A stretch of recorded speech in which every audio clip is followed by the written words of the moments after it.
बिस्मिल्लाहिर्रहमानिर्रहीम अस्सलाम वालेकुम हेलो एवरीवन। उम्मीद करता हूँ आप सब खैरियत से होंगे। आज जो हमारा टॉपिक है that is from criminology, crime and criminals, types of crimes या टाइप्स ऑफ क्रिमिनल्स, जिसमें occasional, habitual, professional criminals, white collar crime क्या है, ऑर्गेनाइज्ड क्राइम या कॉरपोरेट क्राइम्स क्या है। बहुत ही इंपॉर्टेंट टॉपिक है। एज़ यू नो, मैं ऑलरेडी क्रिमिनोलॉजी का एक सीरीज़ स्टार्ट कर चुका हूँ। आज लेक्चर थर्ड है। 2 लेक्चर ऑलरेडी मैं डिलीवर कर चुका हूँ। अगर आपने CSS या PMS करना है तो ये एक ऑप्शनल सब्जेक्ट है आपके CSS और PMS के कोर्स कंटेंट में। तो जिसने भी क्रिमिनोलॉजी सब्जेक्ट रखा है, मैंने FPSC का जो कोर्स कंटेंट है उसी को मद्देनज़र रख के जितने भी टॉपिक्स हैं स्क्विंस वाइज डिस्कस कर रहा हूँ। सो आज लेक्चर थर्ड है और इसमें हम देखते हैं टाइप्स ऑफ क्राइम्स। बाकी 2 लेक्चर्स का लिंक आपको डिस्क्रिप्शन में मिल जाएगा। सबसे पहला है ओकेजनल। ओकेजनल क्रिमिनल को हम सिचुएशनल क्रिमिनल्स भी कहेंगे। बहुत ही इजी डेफिनेशन है इसकी। Individuals who do not make a career out of criminal activities but may engage in illegal behavior sporadically.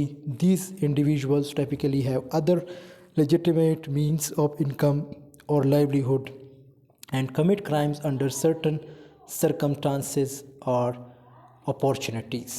ठीक है, ये ऐसे क्रिमिनल्स होते हैं जो कभी कभार मतलब मौके को देख के जो है क्राइम करते हैं। अब ठीक है, मतलब जैसे कोई मौका हो तो ये जो वहाँ पे जो है लाइक जैसे मोबाइल चोरी करना या किसी की गाड़ी खड़ी है वो उठा लेना, वो चोरी करना, मीन्स एक मौका होता है। ठीक है, हालांकि ये प्रोफेशनल नहीं होते, बस ये मौका देखते हैं तभी कुछ ना कुछ कर लेते हैं। आगे इसकी एक प्रॉपर एक्सप्लेनेशन है। Occasional crimes are amateurs whose acts are unskilled. अब ये अनस्किल्ड होते हैं, जैसे मैंने बताया ना, ये मौका देखते हैं। कोई स्किलफुल क्रिमिनल नहीं होते या कोई प्रोफेशनल क्रिमिनल्स नहीं होते। प्रोफेशनल एक अलग टाइप है, आगे हम डिस्कस करेंगे इसको। एंड अनप्लैन्ड, इनका कोई प्लानिंग नहीं होता। मतलब सपोज़ मैंने बताया ना कि आप किसी जगह जा रहे हैं और आपको लगता है कि यार बाइक में चाबी है, तो आप मौके का फ़ायदा उठाते हैं, आप वो बाइक ले जाते हैं। ठीक है, मतलब आपने प्लान नहीं बनाया होता, ना आपका कोई स्किल है। Occasional crimes occurs when there is a situational indecent frequency of occasional crime varies according to age, race, gender, etc. तो इसमें कोई वो रेस या कोई जेंडर या कोई चीज़ इस तरह चीज़ें नहीं है। ठीक है, इसी तरह जैसे नीचे एक एग्जांपल है या एक कोट है जो कि एक अमेरिकन स्टैंड अप कॉमेडियन ने दिया था, एक्टर था, प्रोड्यूसर था। उसने कहा कि I came from a real tough neighbourhood once a guy pulled a knife on me. I knew he was not a professional, the knife had butter on it. कितना एक ब्यूटीफुल सेंटेंस है कि मैं जब रास्ते से गुजर रहा था तो एक बंदे ने मुझ पर हमला किया और उसके हाथ में चाकू था और चाकू पे जो था एक किस्म का बटर था। इट मीन्स वो कोई प्रोफेशनल नहीं था। अब यहाँ पे आप अंदाज़ा लगा सकते हैं कि वो जो था एक ओकेजनल, यानी हम कह सकते हैं दूसरा वर्ड इसके लिए सिचुएशनल क्रिमिनल था। ठीक है, तो ये उसका नाम है Rodney Dangerfield. Occasional criminals are not completely immoral or unstable people, they are good people which either the society or the law fail to protect. अच्छा, ये यहाँ पे बड़ा इंपॉर्टेंट पॉइंट बताया गया है। कहते हैं कि ये कोई बुरे लोग नहीं होते, बल्कि जो लॉज होते हैं या जो हुकूमत होती है उन्होंने उनके साथ ज़्यादती की होती, मतलब उनको कोई प्रॉपर राइट्स नहीं दिए होते। Like if someone who know what he she can never afford a car to care for his or her family is walking by a car and it happens to be unlocked। मैं वही example जो अभी आपको दी है कि एक बंदा है जो रास्ते में गुजरा है और उसने देखा कि एक गाड़ी है वो अनलॉक्ड है, and the person notices they might take the car stereo because he she believes that's the only opportunity she will never get to own a car। तो उसे लगता है कि यार ये एक ऐसी अपॉर्चुनिटी है जिससे मैं ये गाड़ी जो है मतलब अपने साथ ले जा सकता हूँ। ठीक है, तो ये क्या है, ये उसने एक मौका देखा। ठीक है, कोई उसने प्लान नहीं बनाया था कि मैंने घर से निकलना है, घर से निकलने के बाद मैंने वहाँ जाना है, वहाँ पे एक गाड़ी जो है चोरी करनी है या बाइक चोरी करनी है। ठीक है, तो ये कोई प्लान नहीं होता, कोई स्किलफुल क्रिमिनल्स नहीं होते। But don't mean to indulge in car stealing business. अब वो कोई कार स्टीलिंग बिजनेस में इन्वॉल्व नहीं है। Nor feel any good about having commit the act, they commit those crimes and in forces which do not indicate natural criminality or else crimes and other offense against person or property, but under personal and societal conditions altogether different from those in which they are committed by born and habitual criminals. यानी अब यहाँ पे एक और type बताई गई habitual criminals, next slide में हम उसी को डिस्कस करेंगे। हैबिचुअल भी एक अलग टाइप है, प्रोफेशनल अलग टाइप है, वाइट कॉलर एक अलग टाइप है, ठीक है। तो कहते हैं कि ये वो वाइट क्रिमिनल्स की तरह नहीं, सॉरी हैबिचुअल क्रिमिनल्स की तरह नहीं होते, ठीक है, जो मतलब उनकी आदत बनी होती कि भाई हमने चोरी करनी है। They are not subject to any type of deprived childhood or hereditary disorders any thing is the sort, यानी वो उनको कोई बीमारी नहीं होती या बचपन में उन्होंने चोरियाँ इस तरह नहीं की होती कि भाई उन्होंने बस बड़े होकर भी यही काम करना है, मतलब एक मौका देखते हैं। But morally through unintentional and unpremeditated circumstances they can be described as those who easily manipulated and influence do things they would not do normally do. अच्छा, कहते हैं कि ये किसी और से भी इन्फ्लुएंस होते हैं। सपोज़ आपका एक दोस्त से ये काम करता है ओकेजनल, मतलब वो भी किसी चीज़ को इसी तरह देखता है, वो चोरी कर लेता है, तो आप उससे किस्म का हम कह सकते हैं मोटिवेशन लेते हैं, या वो आपको इंस्पायर करता है कि भाई आपने, या मैनिपुलेट, जैसे हम यहाँ पे वर्ड यूज़ हुआ है कि वो आपको मैनिपुलेट करता है, तो आप फिर वही हरकत करते हैं, ठीक है। They could be suffer from the disease epilepsy which is characterise by violent uncontrollable seizures. उसके बाद दूसरी टाइप है हमारे पास हैबिचुअल क्रिमिनल्स। हैबिचुअल क्रिमिनल्स के लिए दूसरा वर्ड जो यूज़ होता है वो है कैरियर क्रिमिनल्स या रिपीट ऑफेंडर्स, ठीक है। तो आप लोगों ने कंफ्यूज नहीं होना, अगर किसी जगह कैरियर क्रिमिनल लिखा है तो it means they are talking about habitual criminals, या अगर रिपीट ऑफेंडर्स लिखा है तो it means they are talking about career criminals और habitual criminals. It refers to a person who has been previously convicted of one or more crimes in the past and is currently facing new charges. ये एक ऐसा मैं आप लोग ये definition पढ़ लीजिएगा, मैं आपको इसका तो समझाता हूँ। कहते हैं हैबिचुअल क्रिमिनल वो लोग हैं, या रिपीट ऑफेंडर्स या कैरियर क्रिमिनल्स वो लोग हैं या वो लोग होते हैं जिनकी आदत होती है कि क्राइम करना है, और उनको पता होता है कि अगर हम जेल जाएंगे तो हम 3 मंथ बाद वापस आएंगे, ठीक है। अगर हम जेल जाएंगे तो 5 साल बाद वापस आएंगे। जब 5 साल बाद, 3 माह बाद, 1 साल बाद वापस आते, फिर वही हरकत करते, फिर वही चोरी चिकारी करते, ठीक है। But a person does not necessarily have to commit the same crime in order to be considerable a repeat और हैबिचुअल ऑफेंडर, ठीक है।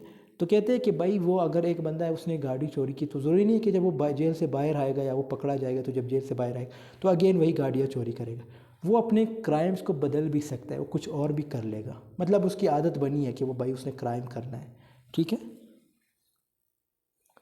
इसी तरह examples of crimes that habitual offenders open commit include, जैसे ड्रग क्राइम्स है, burglary है, robbery है, पिटी लर्सनी है, असॉल्ट है, ट्रेस पासिंग है, सेक्स ऑफेंसेस है एंड ड्राइविंग वाइल इंटॉक्सिकेटेड, ठीक है।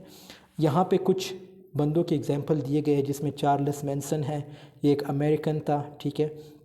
इसने भी कत्ल किए थे 1969 में, और before forming his cult Manson had a long history of criminal. जब इसको गिरफ़्तार किया गया तो पता चला कि भाई ये तो पहले से ही बहुत बड़ा चोर था, और इसी तरह इसने बहुत सारे काम किए थे। इसी तरह टेड बंडी है, ये भी एक आई थिंक अमेरिका, जी हाँ ये एक अमेरिकन थे, और इसने भी बहुत सारे काम किए थे, ठीक है।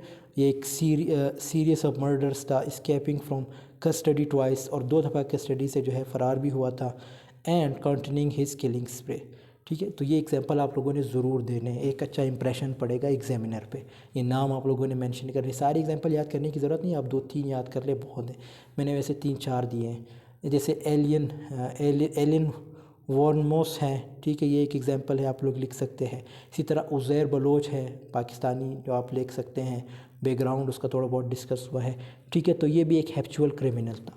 इसी तरह छोटू गैंग है, जिसको नाम ग़ुलाम रसूल है, बैकग्राउंड लिखा है, बाकी इसकी थोड़ी बहुत एक्सप्लेनेशन है। तो ये सारे हैबिचुअल क्रिमिनल्स में आते हैं। उसके बाद लॉज देखेंगे कि पाकिस्तान में हैबिचुअल क्रिमिनल से रिलेटेड क्या क्या लॉज हैं, जिसमें हैबिचुअल ऑफेंडर्स प्रिवेंशन एक्ट है, प्रिवेंटिव डिटेंशन लॉज है, provisions in the Pakistan penal code and criminal procedure code and the anti terrorism act, ठीक है। तो ये सारे लॉज हैं। अब आते हैं प्रोफेशनल क्रिमिनल्स पे। प्रोफेशनल वर्ड ही से आप अंदाज़ा लगा सकते हैं कि ये उन बंदों की बात हो रही है जो बहुत ज़्यादा स्किलफुल हो, ठीक है, और इनका एक अच्छा खासा नेटवर्क होता है और ये हैप्चुअल होते हैं हैकिंग वगैरह में, ठीक है। जैसे यहाँ पे लिखा है professional criminals are individuals who engage in criminal activities as their primary occupation, बल्कि ये इनका प्राइमरी ऑक्यूपेशन होता है। एक प्राइमरी वर्ड होता है यूज़ होता है और एक सेकेंडरी। प्राइमरी मीन्स बहुत ज़्यादा अहम, ठीक है, जो अहम हो, मतलब इनका जो लाइवलीहुड है, जो रोज़ी रोटी कमाना, ये सारा इनका यही काम, मतलब चोरी चकारी करना, ठीक है, लोगों को कत्ल करना, ये प्रोफेशनल क्रिमिनल्स में आते हैं। जैसे यहाँ पे लिखा भी है कि ये इनका ऑक्यूपेशन होता है, प्राइमरी ऑक्यूपेशन होता है। और मीन्स ऑफ लाइवलीहुड, रोज़ी को कहेंगे, लाइवलीहुड जो है रोज़ी को कहते हैं। They typically exhibit a high degree of skill, ठीक है, उनके पास एक अच्छी खासी स्किल्स होती है, ऑर्गेनाइजेशंस होती हैं, and often operate within the new network of organised crime groups, यानी एक ऑर्गेनाइज्ड ग्रुप्स होते हैं। They consider there selves as victims of society and consider their crimes as revenge. बहुत ही इंपॉर्टेंट सेंटेंस है, इसको आप लोगों ने ज़रूर लिखना है कि ये जो है अपने आप को मतलब एज अ विक्टम कंसिडर करते हैं सोसाइटी के, ठीक है, और सोसाइटी को जो है उसी सोसाइटी को ये कंसिडर करते हैं कि उनसे बदला लेना, ठीक है। तो ये बहुत ही important sentence, they consider there selves as victims of society and consider their crimes as revenge, यानी उनका जो जुर्म है उसको एज अ रिवेंज कंसिडर करते हैं। इसके बाद कुछ एग्जांपल्स है जिसमें प्रोफेशनल क्रिमिनल्स की एग्जांपल है। जॉन डेलिंगर, बैकग्राउंड इसका क्या है, ये एक नोटोरियस बदनाम ज़माना जिसको हम कहेंगे, या बदनाम बंदा, ठीक है, बदनाम अमेरिकन मींस बैंक रॉबर था, ठीक है, during the great depression. Great depression ये टाइम था 1929 1930, इस तरह ये टाइम था, ठीक है, जिसमें दुनिया पे एक किस्म का जवाल आया था। इट मीन्स ये इकोनॉमी से रिलेटेड। एक्टिविटीज़ क्या है, known for multiple bank heists and escapes from law enforcement, मुख्तलिफ बैंकों से इसने चोरियाँ की थी, ठीक है, और लॉज वगैरह से जो है स्केप हुए थे। इम्पैक्ट क्या है, considered a skilled and daring criminal, captured and killed by FBI agent, 1934 में FBI एजेंट ने इसको मार दिया था। इसी तरह दूसरी एग्जांपल है फ्रैंक लॉसेस बैकग्राउंड, ठीक है, फ्रैंक लॉसेस इसका बैकग्राउंड क्या है, अमेरिकन ड्रग ट्रैफिकर था और ये Harlem during the 1960s and 1970s, ठीक है, ये एक इंटरनेशनल हीरोइन स्मगलिंग करता था, known as the country boys, ठीक है। और इसका इम्पैक्ट क्या था, ये एक अमेरिकन गैंगस्टर था, इस पर एक मूवी बनी अमेरिकन गैंगस्टर के नाम से, ठीक है, और फिर ये आखिर में 1975 में अरेस्ट किया जाता है इसको। इसी तरह दाऊद इब्राहिम है, ये तो आप लोगों को पता है, ठीक है। इसी तरह पेब्लो एस्कोबर है, इसकी क्रिमिनल एक्टिविटीज़ हैं। तो ये सब आप लोगों ने, बाकी ज़रूरी नहीं है, ये दो एग्जांपल भी बहुत है, बेशक एक ही एग्जांपल भी दे दीजिएगा इसको याद करने के लिए। लेकिन अगर आपको ये एग्जांपल इजी लगता है या ये दो डिफ़िकल्ट लगते हैं तो आप इन दोनों को याद कर लीजिए। अब आते हैं white collar crime. White collar crime क्या है, an individual who commits non violent financially motivated crimes often within the context of their occupation or professional environment. These crimes usually involve deceit, concealment or violation of trust and are committed by individuals who typically hold positions of respectability and social status. White collar crimes include a range of offenses such as fraud, embezzlement, insider trading and other forms of corporate misconduct. ये बहुत ही हम कह सकते हैं चालाक जो कहते हैं कि क्रिमिनल्स होते हैं, मतलब ये कोई वायलेंट या वायलेंस नहीं चाहते, ये नॉन वायलेंट क्रिमिनल्स होते हैं। जैसे हम मिसाल ले सकते हैं किसी भी पॉलिटिशियन की, ठीक है, पॉलिटिशियन है, जब वो कोई कुछ करता है तो क्या आपको लगता है कि वो पूरे मुल्क पे दंगे फसाद करवाता है? नहीं, वो बस आराम से अपना काम कर लेता है, ठीक है। तो ये वाइट कॉलर क्राइम है। अब इसकी पूरी एक हिस्ट्री है, आगे जब हम इसको डिस्कस करेंगे आपको ईजिली समझ आ जाएगी। White collar criminals are often people who commit non violent crime. अच्छा, ये एक इसकी और प्रॉपर डेफिनेशन है, एक ये डेफिनेशन है और एक यहाँ से लेके यहाँ तक है। तो दोनों में से जो आपको इजी लगता है वो आप लोग याद कर लीजिएगा। और ये कुछ टर्म्स यूज़ हुए हैं जिसमें एस्पोनेज है, एस्पोनेज जो है और saying is typically a white collar crime. For example, an agent of a foreign government that wants to obtain part of Apple Inc. like a technology might operate on a employee at Apple, offer to pay them $10,000 if they provide a copy of the desired technology.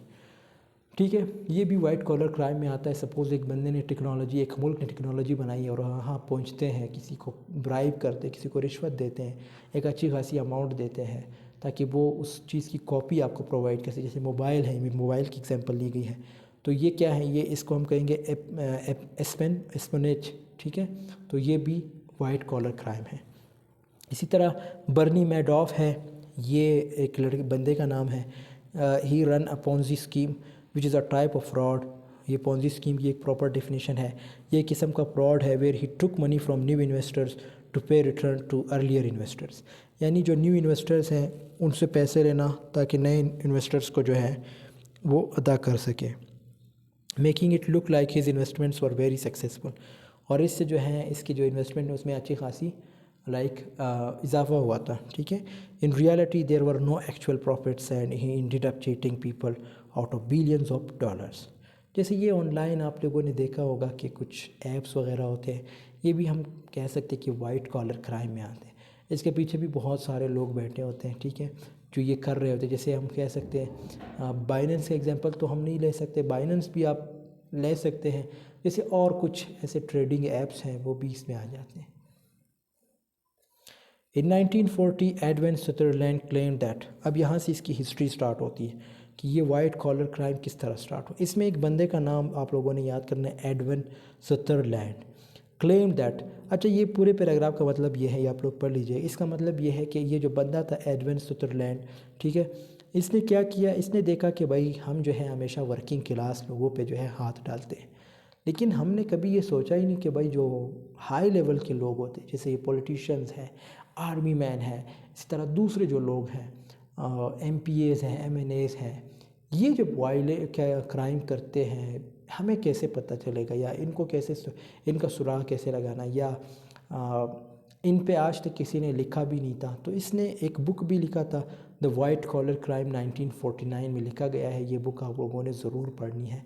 यही इसी नाम से जो है इसने book लिखी है। तो उस बुक में इसने ये टर्म यूज़ किया था कि द वाइट कॉलर क्राइम। इसमें इन लोगों की बात की है जैसे पॉलिटिशियंस हैं, ठीक है, दूसरे जो प्रोड्यूसर्स वगैरह है, जो दूसरे लोग हैं, इन सब की बात की गई है। ठीक है, He proposed the theory of differential socialism association as an attempt to provide a more effective explanation of offending behavior inclusive of the in offending the rich and poor. देखो वही बात आ गई कि रिच और पावरफुल लोगों की बात की है इसने। During the 20th century, research into white-collar criminals and the professional con artist has revealed, देखो कहते हैं 20th century में फिर बहुत सारे लोग हमारे सामने आए थे जो इन चीज़ों में इन्वॉल्व थे, जो मतलब जो वाइट कॉलर क्राइम कर रहे थे। The term white collar crime was coined in the 1930s by sociologist and criminologist Edwin Sutherland. He used the phrase to describe the type of crimes commonly committed by persons of respectability, people who are recognized as possessing a high social status. मतलब जो high status जैसे businessmen, politicians, ये सारे, ठीक है। Sutherland eventually founded the Bloomington School of Criminology at the State University of Indiana. Prior to Sutherland's introduction of the concept of white-collar crime, the upper classes of society were thought to be largely incapable of engaging in such criminal activity. देखो upper class जो है वो कहते हैं कि भाई ये भी बहुत बड़े कामों, मतलब जो क्या कहते हैं यार, ये क्राइम्स वगैरह में इन्वॉल्व है। उसके बाद है ऑर्गेनाइज्ड क्राइम्स। ऑर्गेनाइज्ड क्राइम्स क्या है? Organised crime is defined as the pre organised illegal activities controlled by a powerful groups and usually carried out on a big scale. ठीक है, it exists in a variety of different formats across multiple countries. मतलब आप word से ही अंदाज़ा लगा सकते हैं, organise, तरतीब देना। ये क्राइम करने से पहले सब कुछ तरतीब दिया जा चुका होता है। मतलब जैसे हम वर्क बताते हैं ना कि भाई तुमने ये करना है, तुमने बॉर्डर पे पहुंचना है, बॉर्डर पे ये करना है, ठीक है, एयरपोर्ट पे तुमने ये करना है, सिक्योरिटी गार्ड से ये कहना है, तो ये सब कुछ ऑर्गेनाइज्ड होता है।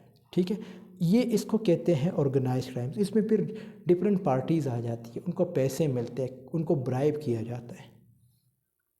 मनी लॉन्ड्रिंग, जैसे मनी लॉन्ड्रिंग क्या, कि एग्जांपल आप ले सकते हैं, ये जो हमारे पाकिस्तान में हुआ था, क्या कहते हैं, अयान अली था, I think, if I am not wrong, Zardari के टाइम था, ठीक है, वो मनी लॉन्ड्रिंग कर रहा था। तो वो कौन सा क्राइम था?